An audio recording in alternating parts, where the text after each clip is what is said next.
I can't trust you because you turned your back on us now.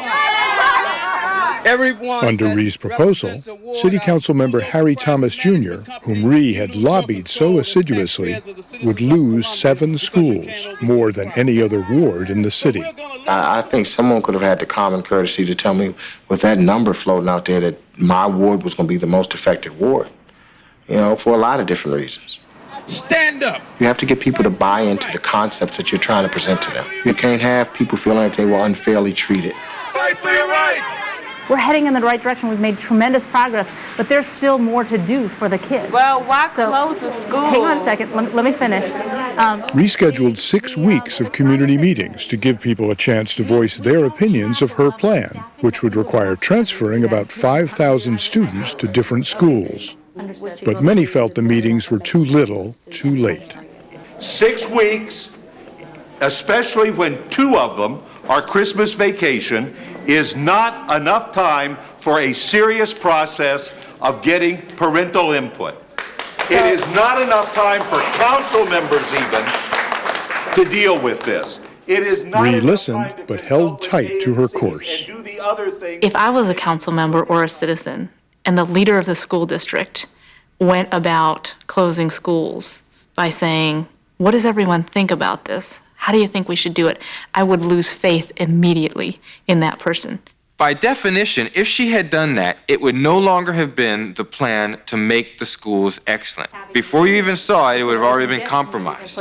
Bottom line is, I'm not going to get to a point where everybody agrees on one decision. No matter what decision we make in the end, some group of people is going to be unhappy. I can guarantee you that. But some feel that Rhee's strategy may be working against her.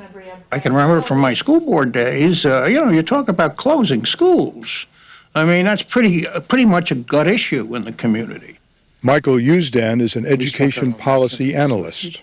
My sense is they have to be a little bit more careful in the future in terms of getting buy-in from some of these interests because feelings are bruised in the community. I think there's growing resistance in the city council. This is nonsense. These people do not. The unions saw this as their opportunity. With the city council vote on Rhee's legislation to fire central office workers fast approaching, a coalition of D.C. labor unions spent $20,000 on a radio campaign linking that issue to the school closings controversy. Have you heard? Reform of D.C. public schools has been hijacked.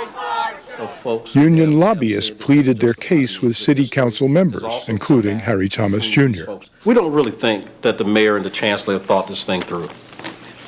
The union succeeded in getting Thomas's support. We've all been fooled once, but at the end of the day, I'm not going to get fooled twice. I'm not going to have somebody... But not much more. Chairman Gray, the vote is 10 yes, 3 no. The motion passes. The city council gave Rhee the power to fire central office employees at will. Rhee and Fenty were not surprised. People say, yeah, you're moving too fast. You're trying to push too much right now. And those people, we respect their opinions tremendously. But when you're out in the neighborhoods of the District of Columbia talking to regular people, they're saying, go faster, fix things, do more. Got the city council saying, slow down. Got unions saying, hey, slow down. You certainly have some parents, not all maybe, but some parents saying, slow down. You have Mayor Adrian Fenty saying, faster, faster. 100 miles an hour, that's what he likes to say. And it's the speed Rhee herself prefers. I'm living what I think education reformers and parents throughout this country have long hoped for, which is somebody would just come in and do the things that they thought was right and everything else be damned. So far, so good. But there are storm clouds gathering, and they ought to be cognizant of those storm clouds and not underestimate them. The storm is brewing. Have you done anything that you regret?